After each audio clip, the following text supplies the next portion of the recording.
May time tulad nung nakaraan, nasahod mo ilang biyahe, marami. Pero kalimitan sir, pag hindi pa nakiklear ni Pas yung resibo, kung ano lang yung clear, yun ang masasahod mo. Tulad last week. Ano naman sir pagka pinasa nung driver at cleared na, may DS na tinatawag. Pag na DS, okay na yon, masasahod na yon. Ang medyo problema lang doon sa amo sa PAS, wala kasi siyang tao dito, nakabase sa Nueva Vizcaya, taga Nueva Vizcaya yun kumbaga maglagay ka ako siya ng tao dito na under, kasi ang company niya is Villaverde. Dapat may tao si Villaverde na nag-aasikaso ng resibo ng lahat. Wala asa lagi siya sa communicate sa GC ng sir, yung aking sir, bakit wala pa sa portal ko yung ganito na hindi pa na-encode yung mga ganun sir. Dapat may tao talaga siya dito, kaya medyo mabagal cause ng delay. Gaya last week, sabi ko sir, bakit dalawa lang yung aking na-cleared na na biyahe. Ang dami ko natapos na yung August ang dami kong, kasi ang sasahurin ko dapat nasa may 100,000 na weekly masasahod mo dalawang biyahe, 3 biyahe, kasi yun lang daw na-cleared. Yung mga ganun sir. Nung nakaraan naman, ang dami-dami na-cleared. Sumahod ako nasa 40 plus.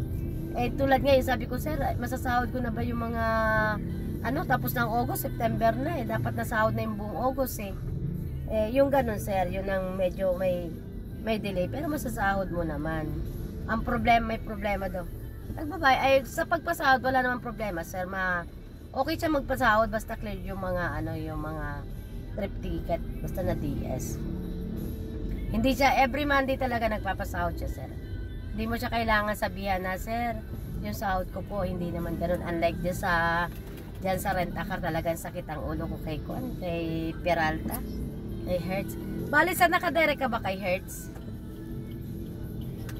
Bali, ikaw ang direct na nagpasok ng sasakyan mo kay Hertz? No. Magkano sir ang bigay ng L3 sa'yo?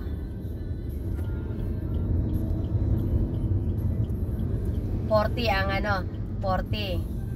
Ang kausap mo dyan ay yung kausap natin kahapon? Yun ang problema sir. Wala na. 4 months pa lang daw siya. Ngayon parang inaano niya yung sasakyan ko. Siyempre kakat siya doon. Siguro alam ko naman na 40 sir kasi yung malaki 50 yon. Kaya lang dahil naka middleman ako kay Peralta, 40 ang bigay sa akin na pa. Bali siya nagpasok ng sasakyan ko dyan sir. Pero actually pwede. Hindi sir, hindi. Marami dyan sasakyan ay pinasok dyan. Middleman. Bale, ang bigay niya sa akin doon sa 4 wheels ko ay 40. Pero alam ko naman 50 kasi ang kausap ko dyan dati si Ma'am Des. Si Ma'am Des. Alam ko naman na 50 Kaya lang, hindi ko naman din alam na dyan din pala ipapasok ni Peralta kay Ma'am Des. Ayaw na akong entertainin ni Ma'am Des kasi si Peralta na raw si Peralta daw ni Peralta yung sasakyan ko. Kaya ngayon kukunin ko na, sabi ko ayoko na kasi yung July ko, yung isang araw lang pinasahod sa akin. Sa iyo sir, hindi gaano katagal naman ang delay?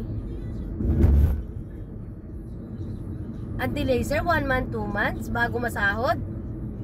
Sobrang delay yun sir. Ako naman, hindi naman nadidelay ng ganon. Basta pinakamatagal na talaga bago matapos ang 1 buwan, magpapasahod siya.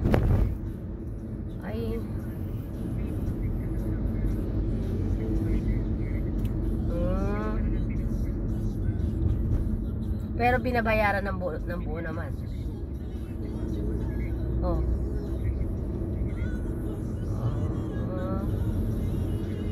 Maganda sana yung rent-a-car kasi hindi bugbugan sa sasakyan. Saan ba ang biyahe sir? Sa sa JTA din nila inaano. Sigarilyo. Ay bakit sir? So, paano yun? Sagot nila?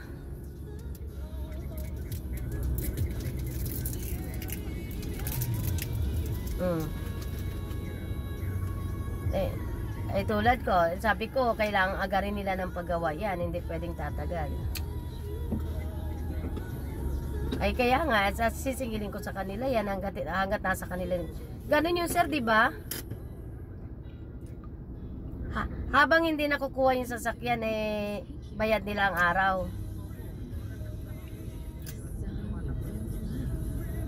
Yun yan sabi. Sabi sa akin ni Peralta, mga kalahating buwan lang ang babayaran sa iyo kasi pull out na nga. Ay sabi ko parang hindi. Hindi kaya ako direct na pumunta. Last week ko po si Norbian yung place na yan kasi nung yung H100 ko dinala diyan, trinak ko kaya nakita ko na nandiyan yung sasakyan. Tapos binalik sa akin not running, pinatone niya sa akin yung sasakyan ko. Hindi pwedeng gano'n, kaya kahapon na pull out. Sabi ko hindi ko po pull outin yan hanggat hindi maayos kasi binigay ko sa inyo running condition yan. Pero gagawin daw gaano kaya katagal? Hindi ako payag ng sabi ko hindi ako payag na abutin nila ng matagal yan. Pinakamatagal na nila 1 week.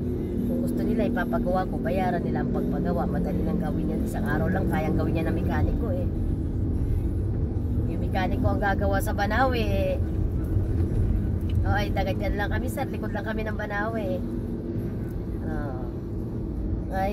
sige sir, tatawagan ko si Sir Jace at banggitin ko tapos sabihin ko sa inyo.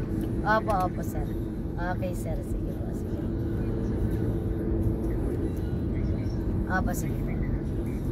Pwede sir, pasan na lang ako ng email nyo. Okay, sige, thank you. Okay.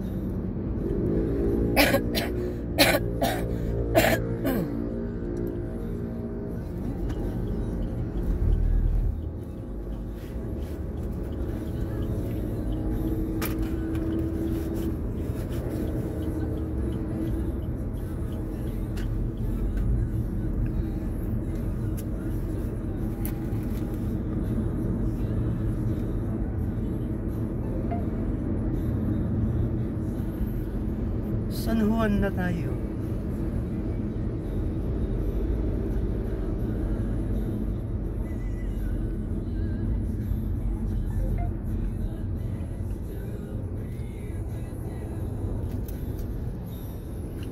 Wala nasa linya ang mga to.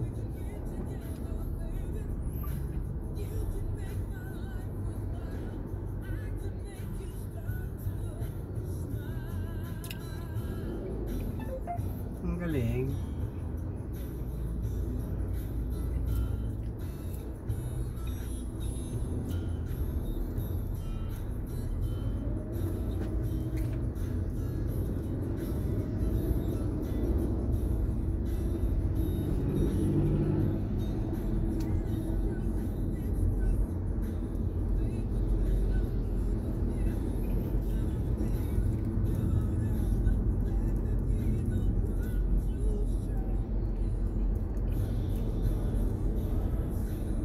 Basic.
talaga ang signal.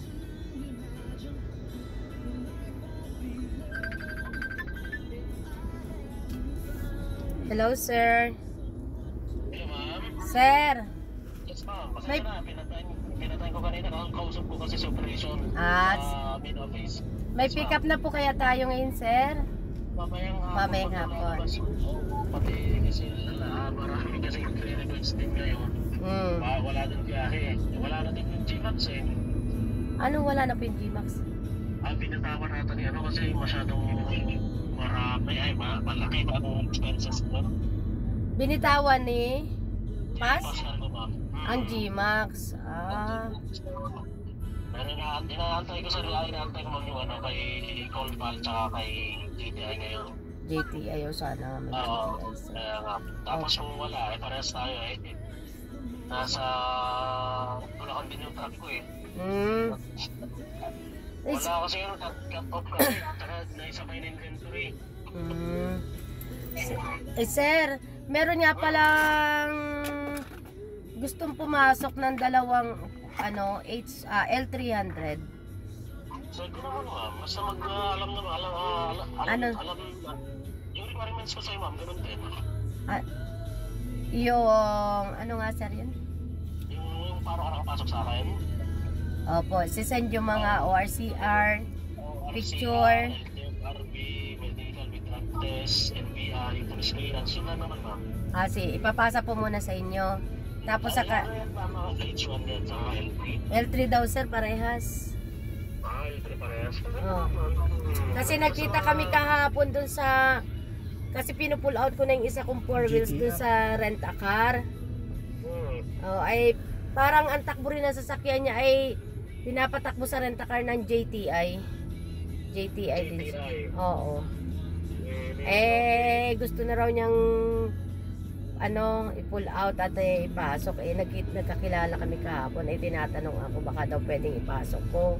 Nasa JTI na, bakit pull out? Sir, ang problema dun yung pagpasahod sa rent-a-car. Delay ng 2 months daw, kaya bumibitaw na siya. Ako nga delay ng 1 month dun. Saktong tapos naman na ang kontrata, kaya pinupull out ko. Kaso kinukuha ko kahapon yung sasakyan ko, not running condition, hindi ko pull out yan. Ayusin nyo muna. Bakit not running na? Parang maliit lang naman sir ang diferensya, parang starter lang. Hindi ko pull out syempre, kasi sagot nila yun Kaya ayusin muna nila kasi binigay ko sa kanila, naka-aircon yun at saka kasi ang takbo nun sir, Lakampana, sigarilyo rin. Oo, sa Masbate pala dinala, kahapon ko nalaman sa Masbate pala naka-base yung sasakyan. Ang layo. Pero nakita ko naman yung sasakyan, maayos naman sir yung sasakyan. Yun nga lang, ayaw tumakbo kahapon. Napatakbo raw nila kasi na-pull out na nga from Masbate to Manila sir Ayaw daw mag-start kahapon.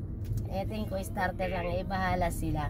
Yun sir, so ipapasend ko sir yung May luto pa si JK ma'am na ipapalaking sa akin Norte. Kaso 4-wheeler ang kailangan nila kasi nagpa-out na gawin yung taga-Cavite kasi hindi siya taga-Cavite. Di tama-tama sir, ipapasok ko naman yung isa kong 4 wheels, magiging dalawa yung 4 wheels ko sa'yo. Pwede naman ma'am, kasi mas demand kasi ang 4-wheel ma'am kumpara sa mga maliit. Kumpara sa mga maliliit, yung each one doon,